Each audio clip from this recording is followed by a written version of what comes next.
Au nom du Père et du Fils et du Saint-Esprit. Amen. L'évangile de ce jour, qui est celui du dimanche des ancêtres, qui nous fait connaître en réalité la généalogie du Christ, est parfois un peu étrange parce que nous sommes habitués, lorsque nous entendons proclamer le Saint-Évangile, à voir en scène le Christ lui-même accomplir des miracles, prêcher, enseigner, ou bien déclamer une parabole qui va nous enseigner les mystères de la grâce, ou encore, voilà, quelque autre élément historique de la vie du Christ qui nous est rapporté. Et aujourd'hui, certes, un peu à la fin de l'Évangile, mais nous nous trouvons face à une série, une litanie de noms, et on peut se trouver un petit peu démuni en disant qu'est-ce qu'on peut faire de tout cela, voilà, une généalogie. Parfois, on peut avoir tendance à passer rapidement là-dessus, se dire bon, ok, c'est juste on commémore, on a gardé pour les archives un petit peu tout cela, et vous demandez, vivement la suite, qu'on en sache plus. Voilà, ça pourrait avoir un côté un peu étrange, un peu déceptif, et on peut être interloqué par la manière dont, effectivement, on débute l'évangile selon saint Matthieu, c'est ainsi qu'il débute. Et même d'ailleurs avec le sous-titre, qui est la genèse, la généalogie de Jésus, fils de David, fils d'Abraham. Et lorsque l'on commence à regarder cela, eh bien, on commence à comprendre quelle est la volonté de l'évangéliste. Saint Matthieu, il écrit probablement en hébreu ou en araméen, il écrit principalement aux Juifs pour les convaincre, pour leur révéler que eh bien, Jésus, le Christ, est vraiment le Christ, il est le Messie, il est celui que Israël tout entier attendait et qui apporte le salut. Et c'est pour cela que dès le départ, il va le situer en disant fils de David. Là, c'est bien sûr, hein, tous les Juifs attendent la postérité de David, de qui vient le salut, le Messie, et également la postérité d'Abraham, le père des croyants. Donc, le positionnant comme ça, on sait d'emblée que nous sommes face à la révélation du Christ, du Messie et de sa généalogie. Et d'ailleurs, celle-ci commence du coup par Abraham, ce qui est vraiment très important, puisqu'Abraham est bien le père de tous les croyants et celui qui ouvre, je dirais, la possibilité du départ du salut par un oui à Dieu, à la volonté de Dieu, de tout quitter, de lâcher les idoles, de prendre la route et de faire absolument tout ce que Dieu lui dira. Donc, il génère comme cela la possibilité pour Dieu de venir s'incarner dans sa création pour la sauver. Et donc, à partir de lui, nous avons entendu, on a égrené un certain nombre de noms, alors tous masculins, et avec le mot un tel engendra un tel, engendra un tel, engendra un tel. Ça, c'est un formalisme qui est nécessaire pour l'objectif de saint Matthieu, qui est donc de démontrer aux Juifs que, effectivement, Jésus est bien de la postérité de David, d'Abraham, qui fait suivre évidemment immédiatement par Isaac et Jacob, les patriarches, donc on a la triade, et qui est très importante puisque c'est donc le Dieu de Abraham, Isaac et Jacob. Donc on est vraiment situé dans le sérieux, et la loi eh bien, prescrit et ne reconnaît que la filiation par les hommes, par les pères. Donc on a cette description des choses qui serait fortement mal vue maintenant, mais c'est comme ça. Tous les hommes, alors parfois on a une femme qui est nommée, parce que voilà, David va engendrer avec bon, on va indiquer quand même d'où ça vient, mais quand même assez étonnant. C'est ainsi que les choses se sont faites dans l'histoire. Et donc, on voit défiler comme ça l'histoire, l'histoire sainte, jusqu'au Christ. Et alors, avec effectivement des partitions de choses, hein, on a la révélation de départ par la triarche des patriarches, on a ensuite la déportation, puis après, bon, on prendrait vraiment beaucoup de temps à tout regarder. Je crois que Saint-Ambroise de Milan a fait un tome ou deux sur la question. Même déjà, il y a de quoi méditer et apprendre beaucoup de choses.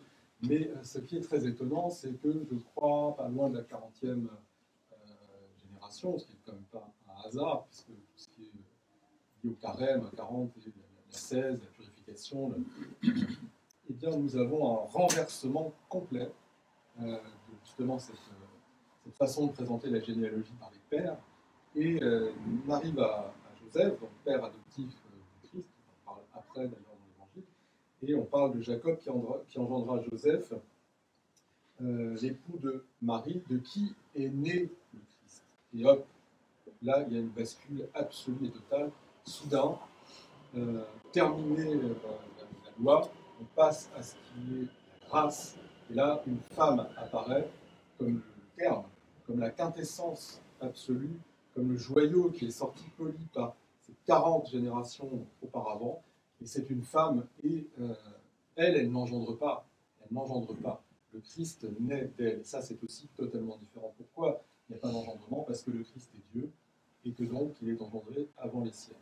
Donc il ne peut que naître de la mère de Dieu, donc de la Vierge Marie. Et voilà, donc là, il se passe quelque chose qui, malheureusement, n'est pas assez perçu, peut-être, par le monde, parce que c'est là, peut-être, le féminisme le plus révolutionnaire qui soit au monde, c'est que voilà, le temple le plus parfait, le joyau de l'humanité qui permet à Dieu de s'incarner est une femme, et c'est Marie. Et elle est l'aboutissement de toutes ces lignées. Alors, vous aurez bien entendu les noms, hein. Il y a effectivement des saints, des prophètes, il y a des pécheurs, hein. Il y a des gens terribles, des assassins, des adultères, bon, des tyrans. Donc, c'est ça qui est extraordinaire. On arrive à cet être totalement pur qui arrive à garder la virginité et qui va faire quelque part, pour clore cette généalogie, comme Abraham qui va dire un oui à l'Esprit Saint, on entend après, et elle peut engendrer le Verbe de Dieu.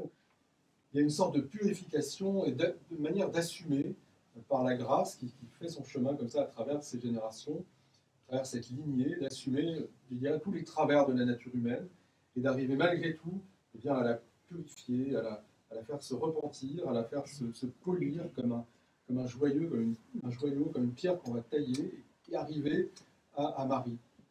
Ça, c'est extraordinaire, c'est extrêmement rare, parce que voilà, Dieu respecte impérativement l'humanité intégralement, et il assume absolument tous les travers de la nature humaine, il montre que rien n'est perdu, et ça, c'est tout à fait intéressant.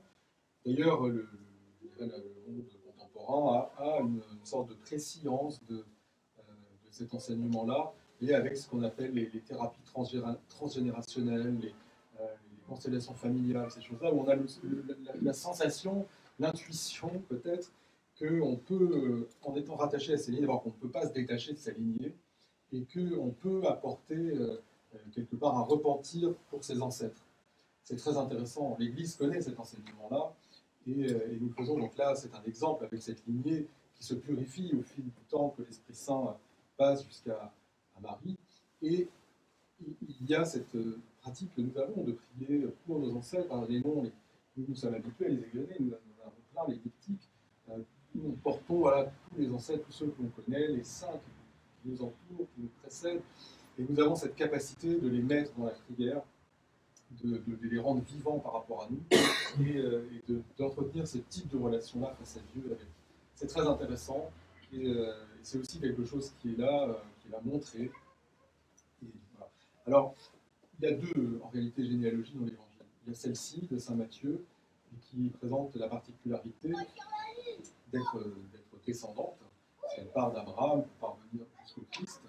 Et il y a celle que l'on trouve chez saint Luc à un autre emplacement d'Évangile, qui est après le baptême dans le Jourdain, donc au moment où le Christ révèle sa mission publique, et qui, elle, est particulière puisqu'elle est ascendante. Elle part du Christ et elle va jusqu'à Adam. Donc là, on part un peu plus haut. Et les deux ont quelque part une vocation différente, bien qu'elles montrent la même chose l'une l'autre, mais celle de saint Matthieu est plutôt faite pour démontrer que le Christ est le Fils de l'homme, que le Christ est véritablement homme. On a vraiment voilà, toutes ces personnes qui sont historiques, qui ont existé, qui ont transmis leur vie, leur sang, leur ADN, leur chair au Christ. Dans l'âme, c'est poli, travaillé au fil du temps par l'Esprit Saint, et on démontre qu'il s'agit bien là du Fils de l'homme, du Messie qui est là, qui est présent physiquement, et qui est celui qui va sauver Israël. Donc c'est pour ça qu'on a chez saint Matthieu. Et chez saint Luc, on a peut-être le sentiment, en tout cas, lorsque l'on lit les commentaires des pères, que c'est plutôt, notamment de Saint-Irénée, qui a écrit quelque chose d'admirable là-dessus, il est totalement lumineux, dans Contre les hérésies. C'est au contraire, on a la volonté de s'adresser peut-être au monde entier, aux gentils, c'est-à-dire nous, et de nous dire, regardez, celui-ci, le Jésus, est véritablement le Fils de Dieu. Il est véritablement Dieu. Et donc, il ne s'adresse pas qu'au peuple d'Israël, écoutez-le, il s'adresse à l'humanité tout entière. Si on remonte à Adam, proche de Dieu, c'est une autre façon de prendre les choses, qui est évidemment vrai Dieu et vrai homme. Mais voilà comment on peut considérer. Alors, il y a des différences dans la manière d'examiner la généalogie. Et là, on découvre qu'effectivement, à chaque fois, on a plusieurs grands-parents, tout va bien. On n'est pas dans une discordance. Sauf que, quand même, Saint-Luc évacue les meurtriers, les pécheurs. On a vraiment une lignée propre, quand même, pour monter Dieu. C'est deux façons de voir les choses et de remonter. Voilà. Mais quand même, le message, vrai Dieu, vrai homme, c'est que le Christ n'est pas quelqu'un qui apparaît comme ça, n'est pas, je ne sais pas, comme peut-être dans l'ancien temps on pourrait le voir, où les déités, les gens apparaissaient, et puis on ne sait pas trop d'où ils sortent. Et non, on a quelque chose qui est le fruit de l'humanité, qui est le fruit de l'histoire, qui assume pleinement l'homme, la génétique humaine, l'histoire qui traverse comme cela jusqu'à nous les siècles. Et voilà, il est avec nous. Alors, on insiste bien sur la deuxième partie, beaucoup plus courte de l'Évangile, qui là, effectivement, raconte pleinement, mais qui parle du doute de Joseph et du songe qui lui est fait, où il va percevoir qu'effectivement, la mère de Dieu, qui reste vierge, qui est vierge avant, pendant et après, qui va juste lui la protéger et ne pas la répudier en pensant qu'elle a eu les rapports réels pour enfanter. Non, tout, il a l'intuition et la révélation que c'est bien du Saint-Esprit et que Dieu va bien être. Et il nous révèle un de ses noms. Alors, on est dans la période extraordinaire des vêpres des noms divins. Et il sait qu'il s'agit de Jésus, Dieu sauve, mais on a ce nom aussi qui nous est révélé, qui est Emmanuel, Dieu avec nous. Ça, c'est quand même quelque chose d'incontournable. C'est là, nous nous dirigeons vers cela. Nous-mêmes, nous avons ce travail de purification à faire sur nous-mêmes, sur notre propre lignée physique, généalogique, d'apporter le repentir comme ça de génération en génération, de nous préparer, d'essayer d'être, autant que faire se peut, comme la mère de Dieu, dans cette capacité de devenir ce temple qui va accueillir et faire naître le Christ, puisque le temps de la nativité nous permet de nous diriger vers ce mystère-là, que Dieu se fait homme pour que l'homme puisse devenir Dieu par la grâce. Donc ce travail-là, nous avons à le faire. Et puis, nous prenons conscience aussi qu'il y a quelque chose qui, dans tout cela, transcende nos propres lignées, même si l'humanité tout entière, parce qu'on remonte jusqu'à Adam, s'y retrouve. Eh bien, nous appartenons, nous greffons sur cette lignée du Christ, puisque nous communions à lui, à son corps, à son sang. Nous venons de sa famille. Et nous-mêmes, nous sommes dans l'Église, d'une certaine manière, engendrés autrement. Nous pouvons remonter. D'évêque en évêque, jusqu'aux apôtres qui nous ont transmis cet engendrement par l'Esprit Saint. L'apôtre André, par exemple, Saint André, pour l'humaine et la qu'on a reçue aussi, par exemple.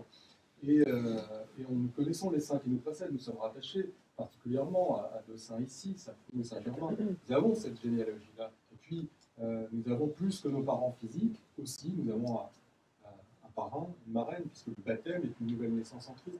Nous endossons là aussi une nouvelle lignée, et puis nous sommes engendrés par notre Père spirituel, par les pères qui nous inspirent, les saints pères que nous lisons, les saints dont nous portons le nom de baptême, les saints avec qui nous avons des affinités. Donc nous voilà en plus, on dirait, en train de transfigurer et d'assumer la lignée sous un autre aspect, qui est cet aspect, on pourrait dire ascendant, puisqu'il va nous amener, ou descendant, si on maintient notre cœur, à cette naissance du Christ en nous par la grâce.